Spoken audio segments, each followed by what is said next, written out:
मेरे दोस्तों, कैसे हो आप लोग? उम्मीद करते हैं बढ़िया है। और कल के न्यूज़ देख के खुश भी होगे और शायद कहीं ना कहीं डर भी लग रहा होगा। तो ये वीडियो स्किप मत करना। और आपसे वीडियो शुरू करने से पहले एक बात कहना चाहूँगा, अगर इस वीडियो को पूरा देख सकते हो तभी देखना, सब एनालाइज समझ में आएगा। आज आपका सारा डर मैं ख़त्म कर दूंगा, साथ ही में कट ऑफ भी एक ही बारी में ही बता दूंगा। तो कोई भी प्लीज़ अगर इस वीडियो को देखे तो पूरा देखना, वरना आप अभी इसको काट कर जा सकते हो। चलिए वीडियो को शुरू करते हैं। और सबसे पहले उन तमाम दोस्तों का, हमारे 2000 सब्सक्राइबर्स कंप्लीट हो गए हैं, उन सभी का जिन्होंने हमें ऐसे समय सपोर्ट किया जब हम कोई बड़े नाम नहीं थे। और शुरुआत से जो लोग भी आज तक जुड़े हुए हैं, उन सभी के लिए स्टडी ट्यूट यूपी की तरफ से, हमारे तरफ से तहे दिल से शुक्रिया। आप यूं ही अपना प्यार बनाए रखिए, आप ही हमारी ताकत है। दोस्तों, कल आपने एक अपडेट देखा होगा कि लगातार यूट्यूब पे वीडियोस भी अपलोड हुई कि जो हमारे कृषि मंत्री हैं उनके तरफ से एक अपडेट दिया गया था कि जो व्यवस्था है वो ऑनलाइन की जा रही है, डीबी की है ना, एनआईसी पोर्टल बनकर मिल जाएगा। यहाँ पर बताया था, क्योंकि आपको पता है एनआईसी पोर्टल बनाती है जो भी गवर्नमेंट के पोर्टल्स होते हैं, तो उसमें आपके बताया था कि 10 दिन में मिल जाएगा। तो उसके बाद आपका प्रमाण पत्रों का सत्यापन कराया जाएगा। तो यहाँ से एक बात तो सामने हो रही है, क्योंकि हमने भी पहले बताया था कि डीबी ऑनलाइन होगी, है ना। लगातार हमारे कई साथी हैं जो गए थे महाआयोग, उन्होंने भी बताया कि डीबी ऑनलाइन होगी। तो अभी यहाँ पर शायद मैं कह सकता हूँ कि अब श्योरिटी मिल रही है कि डीबी ऑनलाइन ही होगी। अब इससे दो चीज़ें हैं, एक तो आपकी प्रक्रिया है वो बहुत तेज़ी से होगी, क्योंकि डीबी होगी तो लंबा 1 2 3 महीने का समय लगेगा नहीं, एक समय दे देंगे उसमें हो जाएगी। लेकिन इस समय में छात्रों को कुछ सावधान होने की भी ज़रूरत है। कट ऑफ पे हम बात करेंगे अभी, पहले हम बात करते हैं कि आपको करना क्या है। इस समय कुछ नहीं करना है, परेशान नहीं हो रहा है। पहले बात तो जो भी आपके डॉक्यूमेंट्स हैं, ठीक है, उन सभी को एक बार डॉक्यूमेंट्स को सारा चेक कर लीजिए, क्रॉस चेक कर लीजिए, क्योंकि अगर 10 से 15 दिन में डीबी का फिर से शेड्यूल आ जाता है तो फिर आपको समय नहीं मिलेगा और ऑनलाइन डीबी ज़्यादा नहीं चलेगी, फिर आप भागते फिरोगे। एक बार फिर आज मेरे कहने पर अपने सारे डॉक्यूमेंट्स देखो। डॉक्यूमेंट्स देखने के बाद उसमें देखो क्या मिस्टेक है। अगर ऐसी मिस्टेक जो कि ठीक हो सकती हैं तो कोशिश करो उनको ठीक करा लो, ठीक है। अभी मैं बोलूँगा जैसे आधार कार्ड वाली प्रॉब्लम है, अभी भी शायद 1 महीना लग जाए, तो इसमें आप ये ठीक करा सकते हो, बनने दे दो। ऐसे जैसे डॉक्यूमेंट्स में गलती है, सर्टिफिकेट में दिक्कत है, वो चेंज नहीं होगी, उनके लिए आप एफिडेविट बनवा लो। और एफिडेविट किसी ना समझ बनवाना मत, किसी या तो फॉर्मेट देख लो, या फिर जो आपके यहाँ पर एरिया में जो सबसे मतलब अच्छे लोग हों उन्हीं से ही बनवाने की कोशिश करो, ठीक है। आइए हम बात करते हैं जो डर है कि क्या ऐसा है कि जो 50+ कट ऑफ जा सकती है या नहीं जा सकती, इसको लेके हम बात करेंगे। देखो, मैं शुरुआत से ही जब से वीडियोस बनाई हैं मैं एक ही कट ऑफ पे बात कर रहा हूँ। बहुत से लोगों ने बार बार पोल कराए, हाँ मैंने भी कराए, लेकिन उससे मुझे नहीं लगता कि कुछ चीज़ें परिवर्तित हुई। थोड़ा बहुत ऊपर नीचे चीज़ें होती हैं, लेकिन बहुत ज़्यादा परिवर्तन देखने को नहीं मिलता है। पहले एक बार सीट्स देखो, ठीक है। 1813 सीट्स आपकी जो हैं वो यूआर की हैं, अनुसूचित की 509 है, अनुसूचित जनजाति की आपकी 151 सीट्स हैं, और आपकी जो अन्य पिछड़ा वर्ग यानी कि ओबीसी की हैं वो 629 सीट्स हैं। आर्थिक रूप से कमजोर यानी ईडब्ल्यूएस वालों की 344 सीट्स हैं। कुल पद आपके 3446 पद हैं, ठीक है। अभी बहुत सारी वैकेंसी आई, ईटीयू का रिजल्ट आया, बहुत सारे छात्रों ने कहा कि बढ़ जाएगी नहीं बढ़ जाएगी, मैं फिर भी उसी पे रहा। अब यहाँ पर ये देखो, कट ऑफ को लेके लगातार बच्चे ये चीज़ बोल रहे हैं लाइव में आके भी कि 50+ वालों के बहुत ज़्यादा मार्क्स हैं, फिर क्यों नहीं आप बोल रहे हो 50+ जाएगी नहीं आएगी। मैं अभी भी बोल रहा हूँ, उससे कोई मतलब नहीं पड़ता है।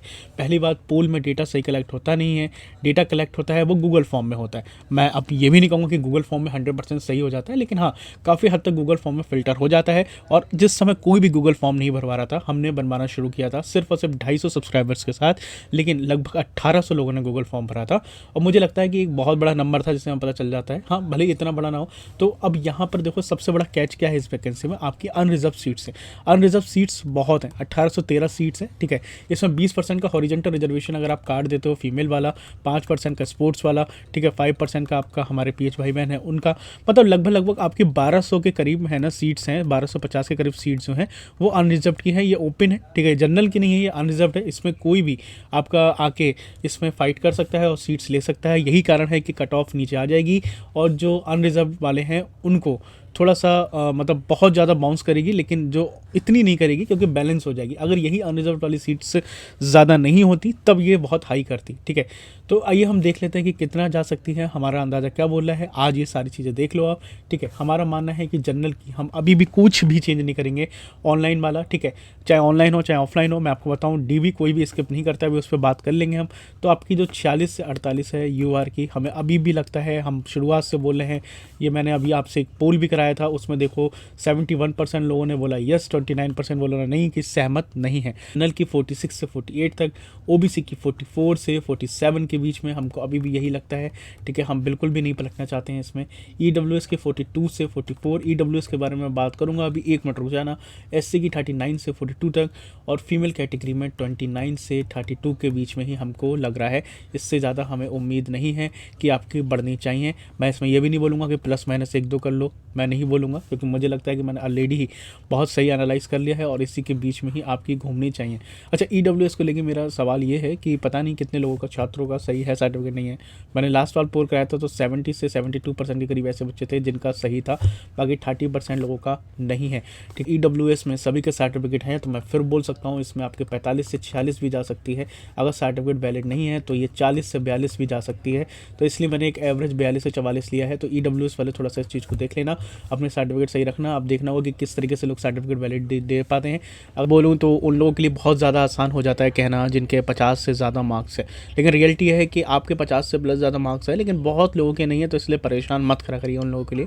हम देखें तो पहले ही डीवी कट ऑफ 28 लग चुकी है, इसका मतलब है कि सभी के जो नंबर्स हैं वो एक बेस में अटके हुए हैं। मतलब इसका मतलब क्या है कि जो अधिकतर बच्चों के नंबर है ना वो एक दशक में अटके हुए हैं। जैसे मान लो हो सकता है कि 28 से 38 के बीच में अधिकतर बच्चों के मार्क्स हो, या 38 से 48 के बीच में हो, तभी इतनी कट ऑफ लगी है बेस मान के, ठीक है। तो चिंता मत करिए दोस्तों, जनरल की मैंने यूँ तो आपको 46-48 बताई है, लेकिन मेरा दिल ऐसा कहता है कि 44 तक भी आप सेफ है। अभी वेट कर लीजिए, मैं ये नहीं बोलूँगा कि 100% होगा नहीं होगा, और मैं कहने वाला भी कोई नहीं होता हूँ, क्योंकि मेरे हाथ में चीज़ें नहीं है बहुत ज़्यादा। मैं सिर्फ आपको एनालाइज करके बता सकता हूँ। सच्चाई तो ये है कि मैं कर्ता विधाता कुछ भी नहीं हूँ, जो है वो होगा आपकी मेहनत से ही, और जो आयोग में बैठे लोग हैं क्या कट ऑफ बनती है उनकी तरफ से ही, ठीक है। तो अगर हम और हॉरिजेंटल रिजर्वेशन की बात करें तो स्वतंत्रता संग्राम सेनानी के आरक्षित की कट ऑफ बहुत कम गई है, और इसकी कट ऑफ ज़्यादा बढ़ेगी भी नहीं, मुश्किल से 15 नंबर के अंदर ही ये मतलब हो जाएगी। अगर हम बात करें दिव्यांगजन हमारे भाई बहन के, तो चिंता मत करिए, आपके भी 22 के करीब अगर मार्क्स हैं, 22-23, तो सेफ रह सकते हो, कोई दिक्कत वाली बात नहीं है। और अगर हमारी बहनों की बात करें तो मैंने बता ही दिया है 29 से 32 के बीच में ही रहेगा। अगर एसटी कैंडिडेट्स की बात करें तो उनके भी 7 से 10 के बीच में ही मार्क्स रहेंगे, इससे ज़्यादा की मुझे उम्मीद नहीं है। बाकी ये कोई मेरा अंतिम आप कह लो या कुछ भी कह लो, ये एक विश्लेषण है जो मैंने आज आपको बता दिया है। मैं इसकी पुष्टि नहीं करता हूँ कि 100% यही हो जाएगा, और मैं आपको कोई एक कसम या कुछ ऐसा कुछ देने वाला नहीं भी हूँ, क्योंकि सच्चाई यही है भाई। आप मानो या मत मानो, आपको बुरी लगे आप कमेंट में मुझे गाली दे के चले आना, बट मेरे हाथ में चीज़ें नहीं हैं, चीज़ें आयोग के पास ही हैं, आपकी मेहनत में है, तो जो होगा वही होगा, ठीक है। देखो डीवी ऑनलाइन होती है ऑफलाइन होती है, उससे कोई भी फ़र्क नहीं पड़ता। मैं आपको सच्चाई बताऊं, आप कोशिश कर सकते हो, बिल्कुल मैं भी पोस्ट डाल सकता हूं, आप भी मदद कर सकते हो, लेकिन हालात ये है आजकल कोई भी नौकरी छोड़ना नहीं चाहता है। वही डीवी नहीं लेगा जिसका कहीं ना कहीं सिलेक्शन हो गया है, उसके हाथ में सिर्फ और सिर्फ लेटर है। अगर किसी के हाथ में लेटर नहीं है ना, और अगर उसको पता है कि मेरा हो भी गया किसी और वैकेंसी में, वो फिर भी डीवी कराएगा, क्योंकि वो श्योरिटी नहीं है। अब और आप भी उसकी जगह होते तो आप भी इस चीज़ को समझो, आप भी ऐसा नहीं करते। तो इसलिए इन चीज़ों से कोई मतलब नहीं है, ऑनलाइन होगा ऑफलाइन, बस होगा क्या कि प्रक्रिया बहुत तेज़ी से बढ़ जाएगी, ठीक है। जो काम 3-4 महीने का था वो 1 महीने में ही हो जाएगा, रिजल्ट भी जल्दी आ जाएगा, क्योंकि सत्यापन करना आसान होगा। और ऐसे में पूरा चिंता मत करिए, सारी चीज़ें हैं, गवर्नमेंट को पता है, आयोग को पता है कि क्या इसमें हो सकता है, तो वो सारी चीज़ें देख के चल रहे हैं, ठीक है। बाकी हमारी वीडियोज़ को शेयर करिए, आप इसी तरीके से जुड़े रहिए। आप लोगों का साथ मिला, 2000 सब्सक्राइबर्स तक पहुँच चुके हैं, जल्दी हम 5000 टच करेंगे, ठीक है। आपकी मदद चाहिए, और इसी तरीके से हमसे जुड़े रहिए। आगे आने वाली वैकेंसी के लिए भी जुड़े रहिए, टेलीग्राम को ज्वाइन कर लीजिए। अपना और अपनों को बहुत ज़्यादा ध्यान रखिए, ठंड खूब है लेकिन इस समय अपना ध्यान रखना बहुत ज़रूरी है। फिर मिलेंगे अगले वीडियो में, अपना और अपनों का ध्यान रखिए। जय हिंद, वंदे मातरम।